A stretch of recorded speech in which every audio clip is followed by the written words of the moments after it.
Hi guys, इस video में हम लोग देखेंगे कि हम लोग कैसे ऑब्जेक्ट रिटर्न करते हैं विथ फ्रेंड जब हम फंक्शन को डिफाइन करते हैं क्लास के बाहर। यानी कि फ्रेंड फंक्शन को डिफाइन करने वाले हैं हम क्लास के बाहर। ओके, और एक फ्रेंड फंक्शन हमारा एक ऑब्जेक्ट रिटर्न करेगा। ओके, तो सिंटेक्स पहले देख लेते हैं। क्लास लिखते हैं, कीवर्ड क्लास नेम, यहाँ आप अपना प्राइवेट डेटा लिखेंगे, फिर प्रोटेक्टेड डेटा, देन आप यहाँ अपना पब्लिक डेटा लिखेंगे।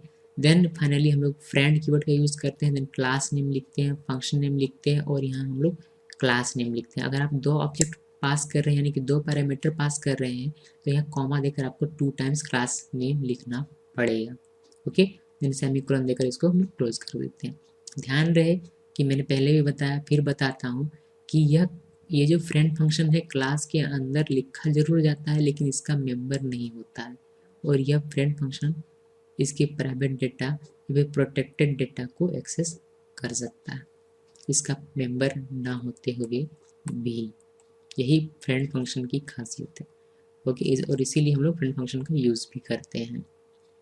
ओके, इसका एग्जांपल देखिए। इसकी क्लास है, क्लास नेम है सम, इंट ए बी, दो वेरिएबल्स हैं, प्राइवेट डेटा है ये, और हम लोगों ने यहाँ दो फंक्शन क्रिएट किया है, गेट डेटा, पुट डेटा, और ये हमारा फ्रेंड फंक्शन है। इसमें हम लोगों ने कीवर्ड का यूज़ किया है फ्रेंड। सम क्लास का नाम है, एड फंक्शन का नाम है, और सम हम लोगों ने लिखा हुआ है क्लास का नाम। क्योंकि एक पैरामीटर पास है, इसीलिए सिर्फ 1 टाइम क्लास नेम लिखा गया। अगर 2 पैरामीटर पास हो तो कॉमा लिखकर हमें एक और बार सम लिखना पड़ेगा, जो कि क्लास का नाम है। क्लियर है? नाम फंक्शन डेफिनेशन का सिंटैक्स देखते हैं, जो कि हम लोग क्लास के बाहर करेंगे।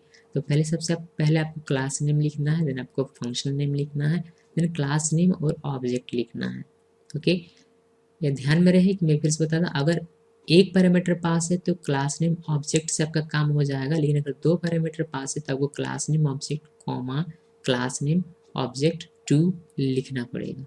ओके, क्लास नेम ऑब्जेक्ट ये आप नया क्रिएट करेंगे, और यही ऑब्जेक्ट ये रिटर्न करेगा जहाँ से इस फंक्शन को कॉल किया जाएगा वहाँ, और यही कहलाता है रिटर्निंग ऑब्जेक्ट।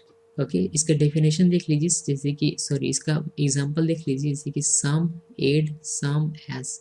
एस हमारा ऑब्जेक्ट है क्लास की सम क्लास का। ओके, देन यहाँ सम सम हमारा क्लास नेम में टेम्प नाम का एक नया ऑब्जेक्ट क्रिएट किया है मैंने। यहाँ जो भी टास्क हो टास्क कंप्लीट होगा, और ये टेम्प जो कि एक ऑब्जेक्ट है रिटर्न होगा कहाँ, जहाँ इसको कॉल किया जाएगा वहाँ।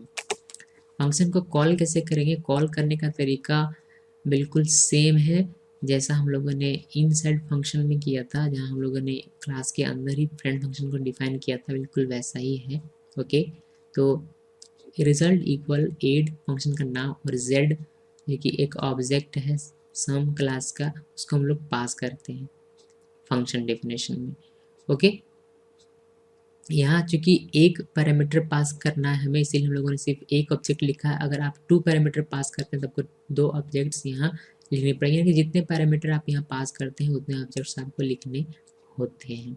Okay, then finally result dot put data function के को यूज़ करके हम उसका आउटपुट ले सकते हैं। तो चलिए इसका हम लोग क्विकली एग्जाम्पल देख लें। यहाँ देखिए, यहाँ पहले वाला जो कोड था वही लिखा हुआ है, जिसमें 2 नंबर्स को ऐड करने का फंक्शन प्रोग्राम हम लोगों ने बनाया था, और कोड में अभी तक मैंने कोई भी चेंजेस नहीं किया। उसी में मैं आपको ज़रा सा मॉडिफाई करके दिखा देता हूँ कि कैसे इसको हम लोग आउटसाइड डिफाइन कर सकते हैं फ्रेंड फंक्शन को। ओके, तो सिंपली आपको करना ये है कि आपको इसको पहले पूरा कॉपी करना है, देन आपको इसे क्लास के बाहर में पेस्ट कर देना है। फ्रेंड फंक्शन को यहाँ से हम लोग फ्रेंड कीवर्ड को हम लोग यहाँ से हटा देते हैं, रिमूव कर देते हैं, बाकी सब कुछ वैसा ही रहेगा। और इन साइड में जो इतना आप लोगों ने लिखा है इसको आपको हटाना पड़ेगा, और यहाँ से आपको ये ऑब्जेक्ट हटाना है, और यहाँ आपको सेमीकोलन देना है। ओके, आई होप कि बाकी कुछ भी चेंजेस और नहीं करने। चलिए इसको रन करते हैं और देखते हैं कि ये फंक्शन हमारा काम करता है या नहीं।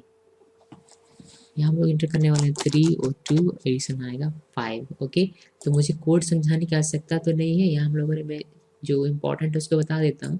इसके फ्रेंड कीवर्ड का यूज़ करना है, क्लास नेम लिखना है, आपके फंक्शन का नाम लिखना है जो कि मेरा यहाँ एड है, और यहाँ आपको सम जो कि क्लास का नाम है वह लिखना है। क्योंकि जहाँ हम लोग फंक्शन को कॉल करते हैं, जैसे कि मैं फंक्शन को कॉल कर रहा हूँ यहाँ, इस ऐड फंक्शन को, यहाँ से हम लोग सिर्फ एक पैरामीटर पास करते हैं, इसीलिए हम लोग यहाँ सिर्फ वन टाइम सम लिखते हैं, यानी कि क्लास नेम लिखते हैं। अगर यहाँ मैं कुछ इस तरीके से z कॉमा ए, जो कि मेरा एक नया ऑब्जेक्ट होगा, कोई भी ए, ठीक है। यहाँ जैसे कि अगर मैं एक और ऑब्जेक्ट क्रिएट कर दूँ तो ये ए भी एक ऑब्जेक्ट है, तो इसको अगर दो ऑब्जेक्ट पास किए जा रहे हैं, यानी कि दो पैरामीटर पास किए जा रहे हैं, तो यहाँ आपको एक और बार सम लिखना पड़ेगा, ठीक है, इस तरीके से। क्लियर है? क्योंकि हम लोगों का यहाँ सिर्फ एक ही पैरामीटर पास किया जा रहा है, तो हम लोग सिर्फ वन टाइम लिखेंगे। क्लियर है? ओके, नाउ ये लाइन तो क्लियर है। यहाँ अभी हम लोग इसमें आता है आउटसाइड, जहाँ हम लोगों ने फंक्शन को डिफाइन किया। तो यहाँ हम सिर्फ लिखते हैं class name, then function name, class name और ऑब्जेक्ट। उसके बाद एक नया ऑब्जेक्ट क्रिएट करते हैं हम लोग, जो कि हमें रिटर्न करेगा, जहाँ इसको फंक्शन को कॉल किया जाता है वहाँ यह टैब रिटर्न होकर आता है। ओके, यहाँ जो भी टास्क उस टास्क को परफॉर्म किया जाएगा और टैम्प रिटर्न होकर आएगा रिजल्ट में। देन फाइनली रिजल्ट को हम लोग पुट डेटा के फंक्शन के थ्रू आउटपुट स्क्रीन पर देख सकते हैं। क्लियर है? बाकी के कोड्स मैंने पिछले वीडियोस में, जिसमें मैंने इनसाइड फ्रेंड फंक्शन को डिफाइन किया था, उसमें मैंने आपको समझाया। अगर आपने वो वीडियो नहीं देखा तो प्लीज़ उस वीडियो को देखिए, इसमें क्या आपको इनसाइड कैसे फ्रेंड फंक्शन को डिफाइन किया जाता है वो भी समझ में आएगा, और बाकी के कोड्स भी आपको समझ में आ जाएंगे। Okay, thanks for watching this video.